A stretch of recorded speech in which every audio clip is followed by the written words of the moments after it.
Assalamualaikum warahmatullahi wabarakatuh. Perkenalkan, nama saya Sepia Indriani. Kali ini saya akan mempresentasikan proposal kewirausahaan saya.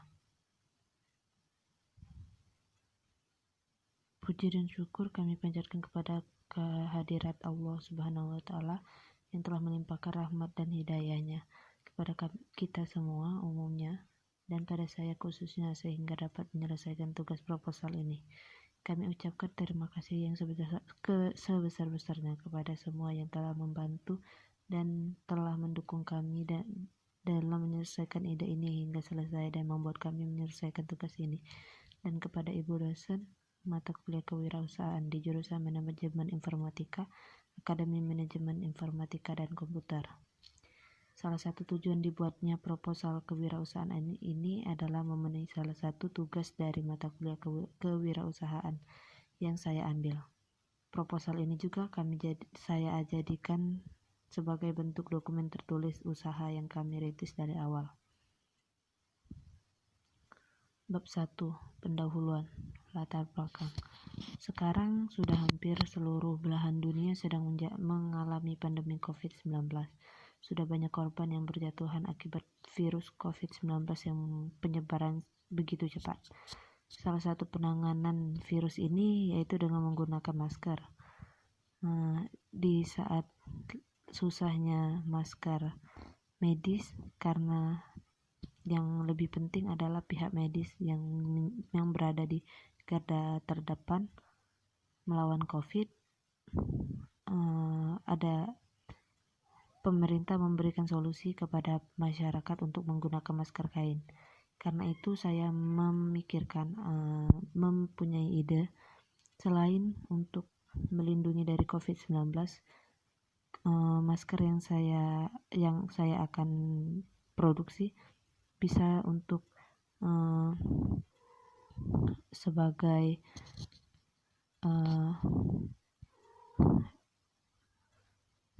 masker yang bisa digunakan sebagai fashion. Untuk visi dan misi, mengembangkan jiwa wirausaha di usia muda dan mengembangkan kemampuan dalam bidang wirausaha. Sedangkan misi, melakukan praktik kerja melalui penjualan hasil kreativitas yang kami buat dan menumbuhkan rasa kreativitas. Tujuan dan maksud kegiatan usaha. Tujuan kegiatan usaha: 1. Menjadikan masker sebagai fashion terbaru untuk digunakan orang-orang saat ini. Melihat belakangan ini, karena masker wajib, banyak juga yang tidak menggunakan karena terlihat tidak fashionable. Karena itu salah satu tujuan dari kegiatan usaha ini sebagai masker yang diproduksi sebagai fashion juga. Yang kedua, untuk mencari keuntungan semaksimal mungkin dengan sesuai prinsip ekonomi. Yang ketiga, untuk melakukan sosialisasi secara tidak langsung dengan mengajak konsumen untuk tetap mematuhi pemerintah yang mewajibkan menggunakan masker dan dibuat senyaman dan semodus mungkin bagi kaum muda dan mudi. Adapun maksud kegiatan usaha dari membuat masker ini yaitu untuk memberikan ide terupdate tentang perkembangan model masker kain kepada tante saya, terutama dia sudah memproduksi masker sebelumnya. Nah, untuk itu maksud kegiatan usaha ini saya bisa memberikan ide lebih tentang perkembangan model masker kain masa kini. Juga membantu untuk packaging usaha dari tante saya dan membuat untuk mempromosikan lewat sosial media agar usaha tersebut dapat berkembang lebih baik dan lebih sukses. Adapun bab 2, pembahasan profil. Untuk masker yang saya produksi, saya sudah menentukan namanya, yaitu beauty mask, yang berarti masker ya bisa dibilang masker cantik, karena sesuai dengan slogannya, tetap sehat tetap bergaya. Selain menggunakan masker untuk kesehatan, menggunakan masker sebagai fashion juga. Adapun strategi pasar agar rencana mendirikan usaha ini berjalan dengan lancar, upaya yang ditempuh dalam melakukan strategi pasar antara lain segmenting. Melalui segmentasi pasar, aktivitas pemasaran bisa dilaksanakan sesuai dengan rencana dan memperoleh hasil yang maksimal dan memberikan kepuasan untuk konsumen. Segmentasi pada beauty mask yang saya produksi ini adalah untuk kaum muda-mudi di Kota Prabu Muli dengan usia kisaran 15 sampai 35 tahun. Beauty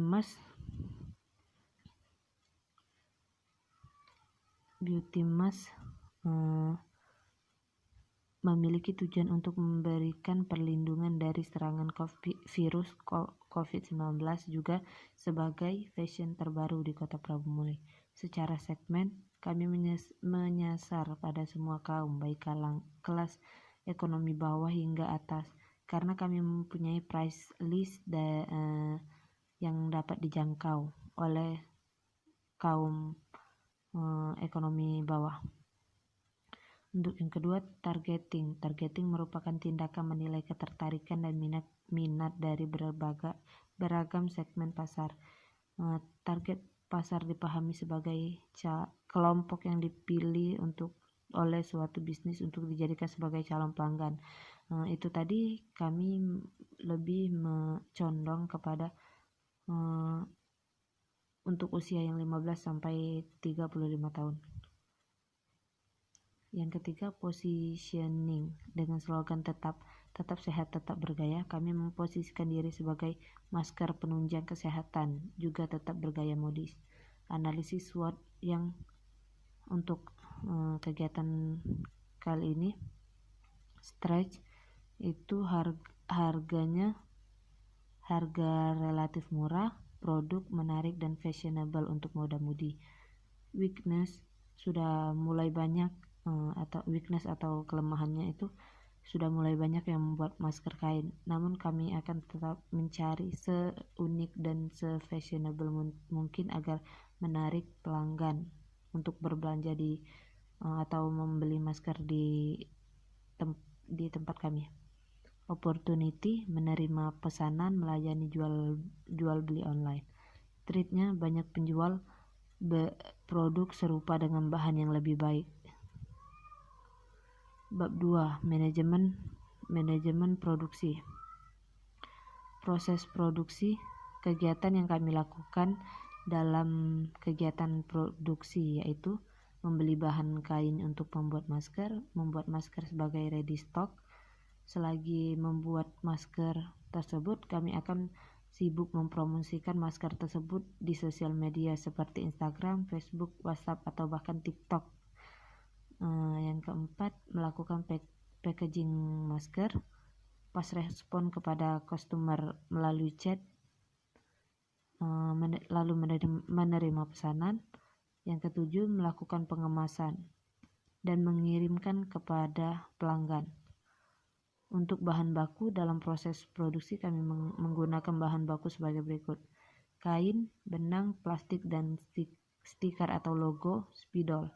Untuk kain 15.000 per meter, benang 13.000 per gulung besar, plastik dan stiker atau logo yang untuk digunakan packaging 500 perak per logo, untuk spidol 1.500 per spidol. Untuk peralatan, dalam proses produksi kami menggunakan peralatan seperti mesin jahit, jarum, gunting, penggaris, setrika. Untuk berikut cara pembuatannya.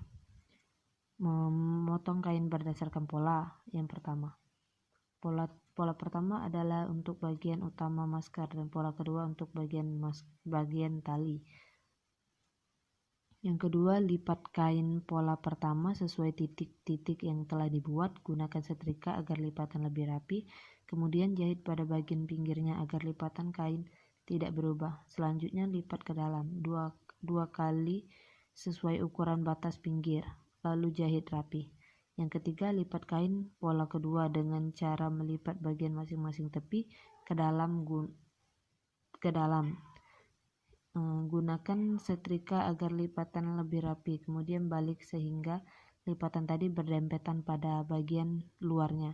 Jahit secara mendatar untuk membuat jahitan pada ujung tali. Setelah dijahit balik hasil jahitan sehingga lipatan tadi berada di bagian dalam. Selanjutnya jahit sepanjang bagian pinggir tali. Untuk bab 4, rencana angkarat. Modal pemasukan modal yang kami keluarkan dalam sekali produksi sebesar 30.000 kurang lebih. Total biaya dari bahan baku 30.000. Total pengeluaran yang digunakan dalam satu kali produksi berarti kami menghasilkan kurang lebih sekitar 20 masker kain. Penentuan harga jual masker kain dijual dengan 4.000 per pieces. Untuk satu kali produksi menghasilkan 20 masker kain berarti menghasilkan uang 80.000. Perhitungan laba atau rugi. Laba yang sudah kami hitung itu 50.000, sedangkan persentase laba itu 1,6% dalam satu kali produksi. Berikut bab 5 atau penutup. Kesimpulan, dasar ide bisnis ini tidak lain adalah karena adanya COVID yang membuat masyarakat wajib memakainya keluar rumah. Juga agar masyarakat masih tetap bisa bergaya meskipun menggunakan masker. Adapun nama produk yang saya berikan untuk produk ini, Beauty Mask. Maksud nama tersebut agar menggunakannya nyaman dan percaya diri, terlihat cantik meskipun menggunakan masker kain tersebut. Untuk saran kedepannya agar usaha ini lebih maju, bisa dipromosikan di Instagram melalui selebgram, bukan hanya sekedar melalui Instagram kami saja. Untuk itu sekian, terima kasih.